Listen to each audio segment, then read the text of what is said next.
Okay, so today we're going to be doing imaginary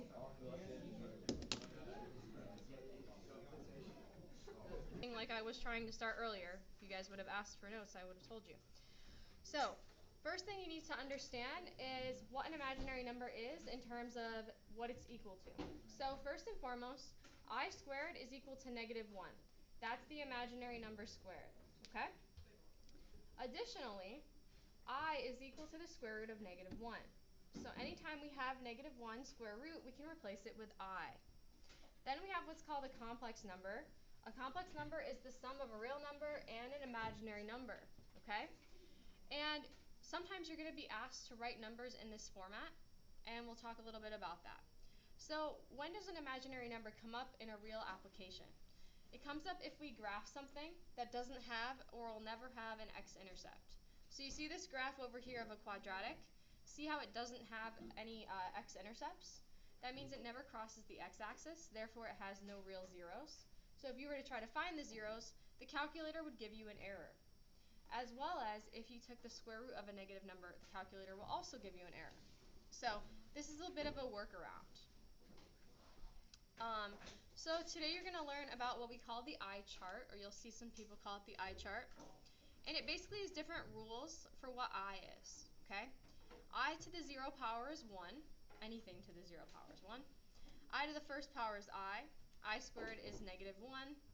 I to the third is the product of I squared times I, which is -I. And I to the fourth is the product of I squared times I squared, which is -1 times -1, which is 1. So here's the long way to do this. I'm going to show you the long way, and then I'm going to show you the short way. Long way for concept understanding. I to the 21st power, I could rewrite this as I to the fourth 5 times, right? I to the fourth, then to the fifth, right? Is that correct? Does you guys understand why I can do that? Times what additionally? Just I to the first, right? That would be 21. Power to power rule, okay? Or if you wanted to, you could write this out 5 times if that makes more sense to you. So you could say I to the fourth 5 times. What did we learn that I to the fourth is? 1. 1. And then I to the first is just I. What's 1 to the 5th power? No. 1, right? What's 1 times I? So the answer here is I. Okay? Now, that would be pretty hard to do when we have a number like 147, right? To figure out what that's going to be written as. So here's a little bit of a trick for you all. Okay? We call it the long division trick. So, here's the rule. Every single time you have I to a power, what you're going to do is you're going to take that power and you're going to divide by 4. And the reason the number is 4 is because there's a cycle, it's a cycle of 4s. It goes 1, I, -1, or -I, -1. It just cycles through those same values. So that's why there's 4 choices of what you'll get in these answers. So that's why the division is 5. So, how many times does 4 go into 21? 5 times 4 is? 20. Subtract, you get? The remainder is the power of I that you put on it. What's I to the first power? So the answer is I. Okay? The remainder is what you care about. It's weird, but you'll see in the next example what I mean. You guys ready to try another one? Okay. Step 1. How many times does 4 go into 5? 1 times 4? 5 minus 4? Bring down the 0. How many times does 4 go into 10? 2 times 4? 10 minus 8? So the remainder is 2. So it's I to the second, which is -1. So the answer is -1. I just plucked that right from the chart right here.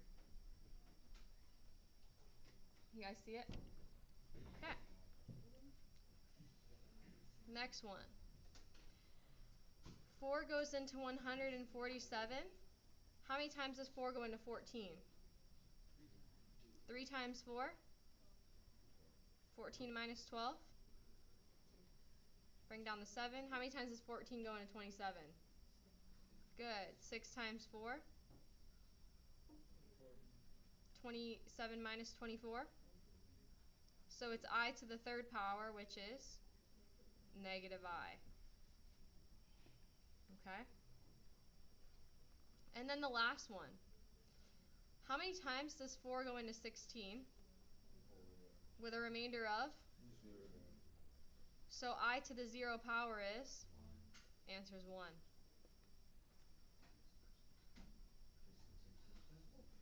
Yes, go ahead. Do you have a question? Oh, okay, sorry. And if you're wondering, like, why does this work? Isn't I to the 16th, I to the first, or I to the 4 times I to the 4 times I to the 4 times I to the 4? What is I to the 4th? What's 1 times 1 times 1 times 1? See how it's the same thing. It's just a shortcut. You don't want to do this every single time. Yes, go ahead. Wasn't A also 1? A is, the remainder came out to be 1. So it's I to the first power, which is I. Different than 1. Yes, different than 1. If the remainder is 1, that doesn't mean I, the answer is 1. That means it's the power you put I to I. Does that make more sense? Yeah. Okay. All right. Next question. So now we're going to talk about simplifying square roots. So before we get into these problems, there's a few things I want to address right up front. My expectation of you in Algebra 2 Honors is that you know how to simplify a square root. So I'm going to go through it, but like I can't answer questions like, simple how do I simplify a regular square root? I can try to, but like I said, you should know how to do this from geometry. Okay, I know you learn it in there because I used to teach it, so I know for a fact you guys have seen it. So step 1, when you take the square root of a negative number, you want to rewrite it as the product of the square root of a negative times the square root of the positive version of that number. That's step 1 anytime you take the square root of a negative. Because if you put this in the calculator as is, your calculator is going to give you an error, okay?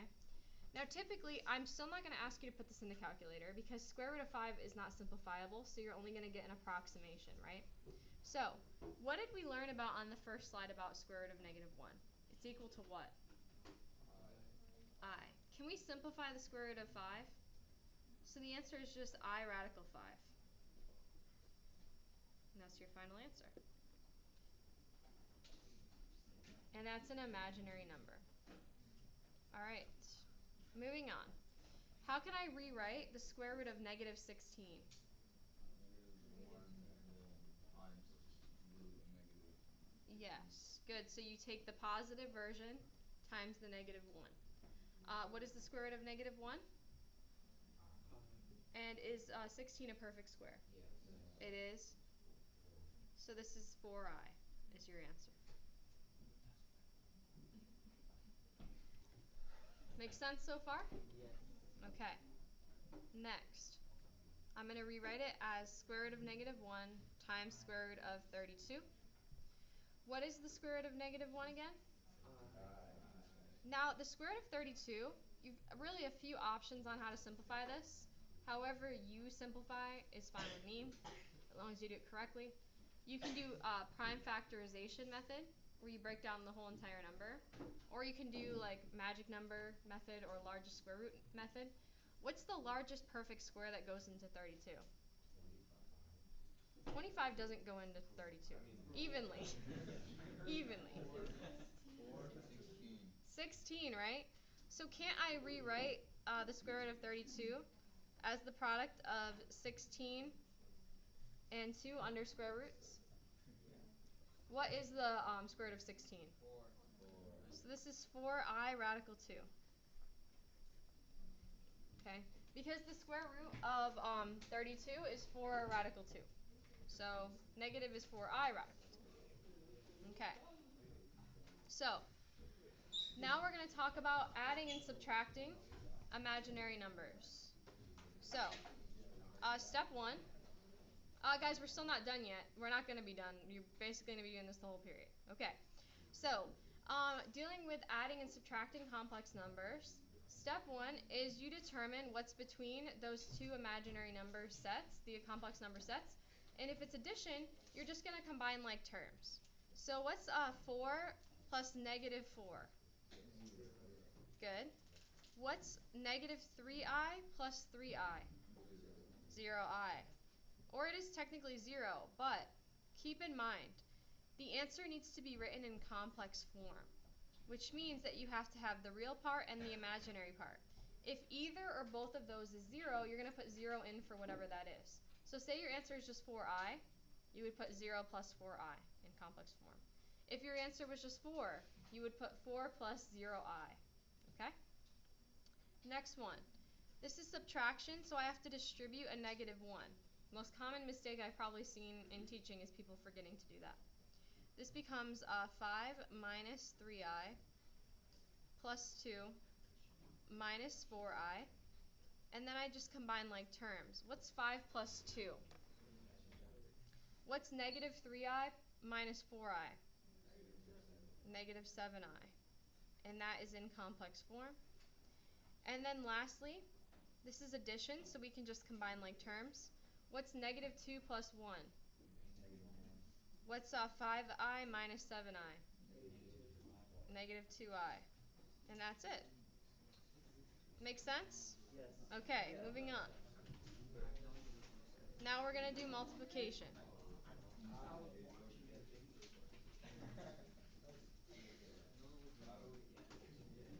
We're trying to start still. We haven't finished just cause we flipped pages. We're not done yet. Okay, we're not going to be done. It's going to take us the whole period. So, step one is we're going to multiply these together. So if it's a monomial times a binomial, you use a distributive property.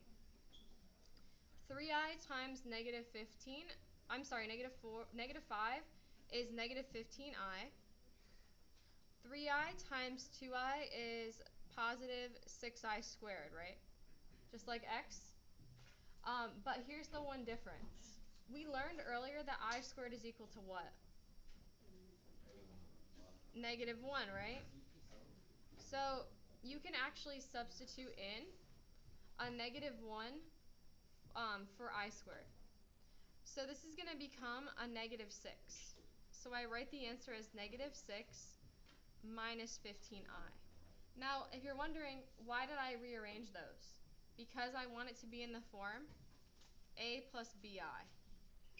Does that make sense? Yes. Will we get points taken off if we don't Yes. write that all? All right. Next question.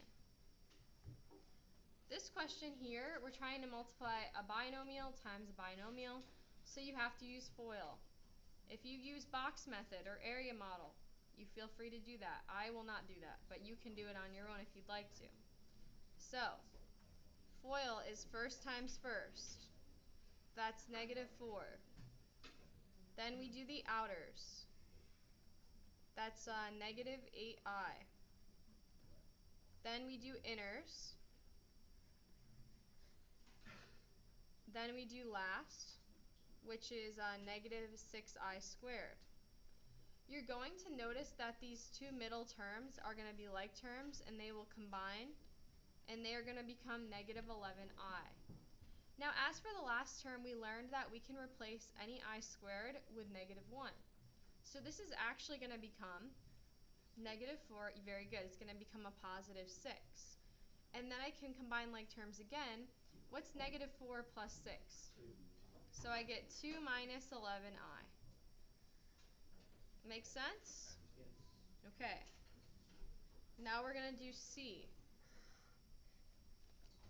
So it's just a monomial. We're squaring it. What is negative 6 squared? What's I squared? Negative 1.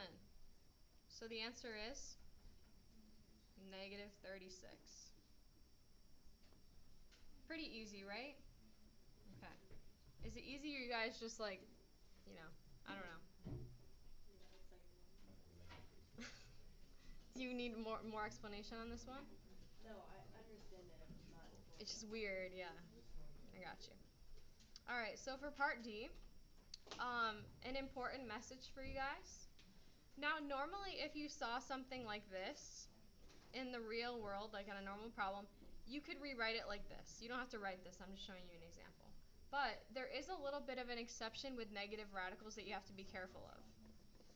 So the rule about negative radicals is when you have a negative radical, you have to, before doing anything with it, you have to take out that -1 and rewrite it. So I'm going to take both of them, and I'm taking out their -1. So is everybody with me on what I just did? I just made them positive by multiplying it by the square root of -1. Now we learned in this class earlier that the square root of -1 is what? So we have I times I, which is? And we know that I squared is? So on the outside we have a -3, right?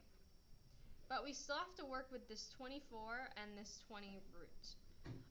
So what is the largest perfect square number that goes into 24? 4.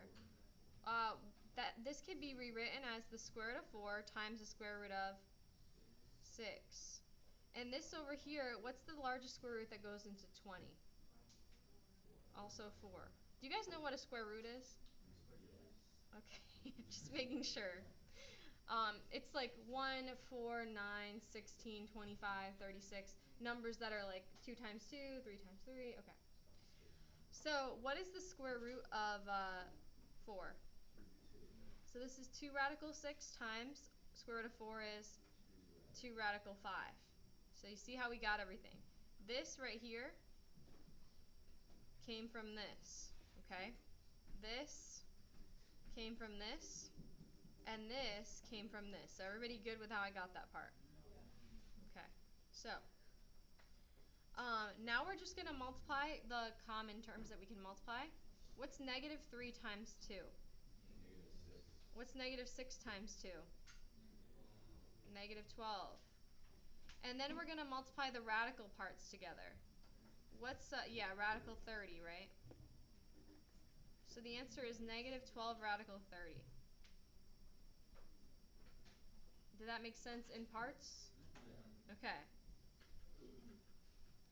Next thing. Conjugate. Let's talk about what a conjugate is and why we use it. I know this is a lot, but the reason I'm giving you all this up front is because I want to have more time to work on harder things, and I know this is pretty easy. It's just weird. It's not hard. So a conjugate is basically where you have the same two numbers in a binomial, but the only difference is the sign between them. Okay?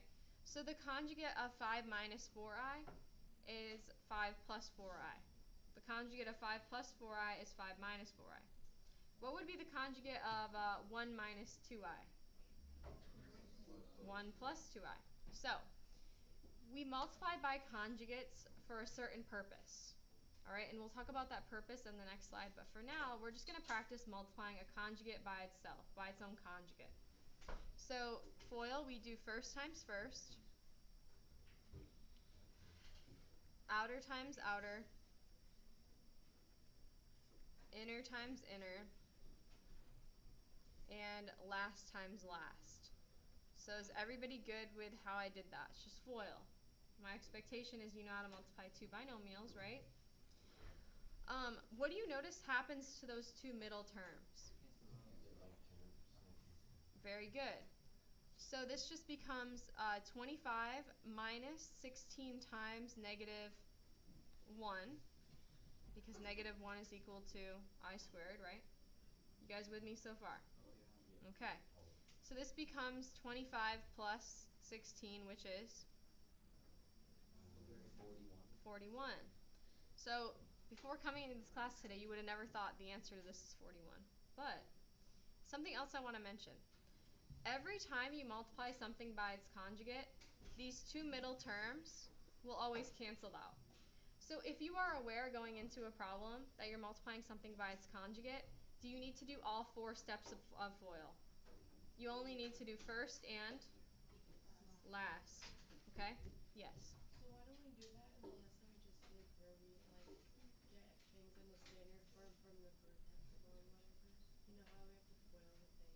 It's because they're the same. They're not conjugates. It would be conjugates if it was like x minus 1 and x plus 1. But since they're both minus, it doesn't work. It only works if the sign is flipped. But good question otherwise. Alright. So let's talk about when we use the conjugate. So we use it to actually get rid of I in the denominator. This is the last slide, so you guys can get through it. Step 1. Rule 1. You cannot have I in the denominator. So there's two methods to get rid of I in the denominator. Okay? If it's a monomial. You guys all know what a monomial is? Oh yeah. A monomial is a single term. So this is a binomial. This is a monomial. You see the difference now? So if it's a monomial, here's how you get rid of I in the denominator. You simply multiply the top and the bottom of that fraction by I. And when you multiply the top, remember you have to distribute it onto both terms if there are two. And you're going to get negative 8I minus 2I squared all over 6I squared. So is everybody with me on how I got to that point with the multiplication? Okay. Step 2 is we are going to replace the I squareds with what? Negative 1. So I'm going to do this in like a million steps just to make sure you're all with me on every step. So is everybody good with where I'm at right now? Yes? Now we're going to simplify. So this is going to become negative 8I plus 2 over negative 6. You all with me so far? Now I'm going to rearrange the top as 2 minus 8I over negative 6. And the reason I'm going to do that is because complex form wants the real part first. And now I can divide each of these numerator terms by negative 6. So this becomes 2 divided by negative 6. What's a negative divided by a negative? Plus 8I over 6. So you see how I just divided the 2 by the negative 6 and the negative 8I by the negative 6. Now, what can I do with these fractions? Yeah, go ahead. Why don't you put a negative on the side of 6? Why did I or did I not? You did. Because it's a negative divided by a negative. Oh, okay. You got it? So what is negative 2 6 reduced to? Negative 1/3. And what does 8 6 reduce to? 4/4. I.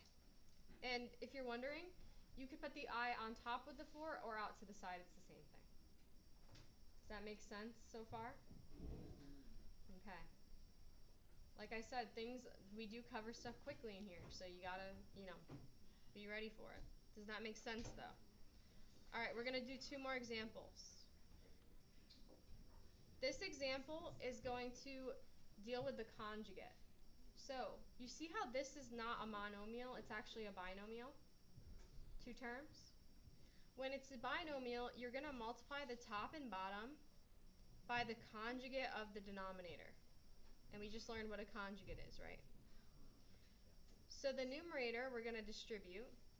That becomes 30I minus 10I squared all over. Now when we multiply a conjugate by a conjugate, do we have to do all 4 parts of FOIL? Only first and last. That gives me negative 4I squared.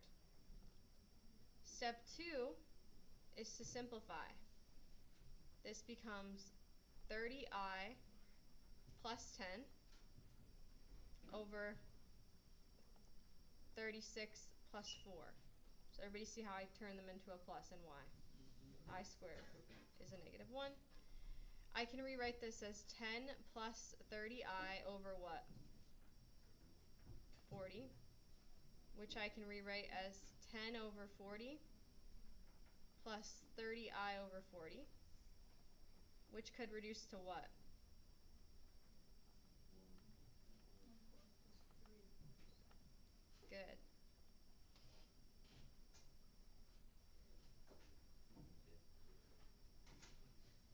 Make sense? So for the last problem, I'm gonna get you started and then you guys can try it on your own. You're gonna multiply by the conjugate of the denominator on the top and bottom. When you do it on the top, do you have to do all four parts of FOIL? Yes. On the bottom, do you have to? No. Okay, so go ahead and try it out. See if you get the answer. Ultimate test.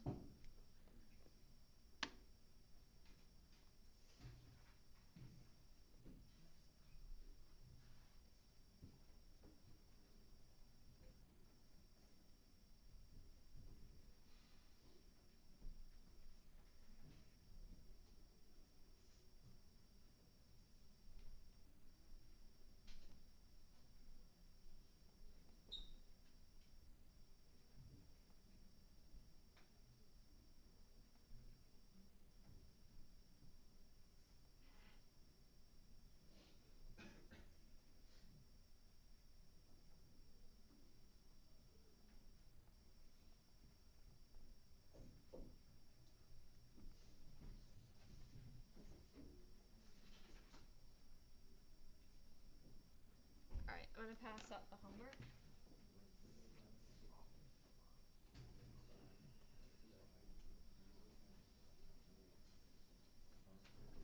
Huh? It's just negative.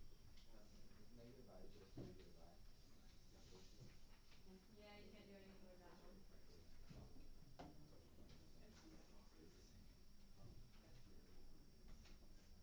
Oh, the text is not right. By sacrificing the 2 years.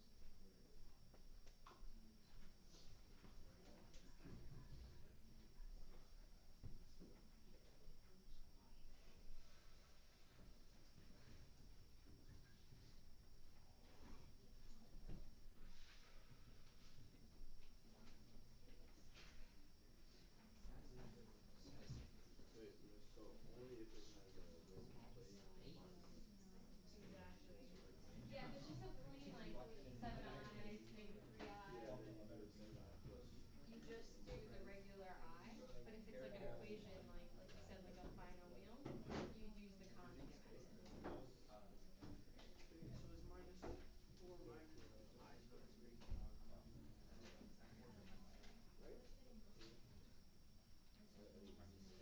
4 minus the It's not. You guys ready to see the answer? Yes. Does anyone want to say what they got?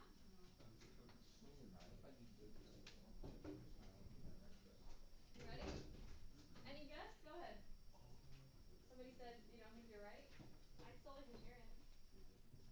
There's a 17 involved. I didn't finish.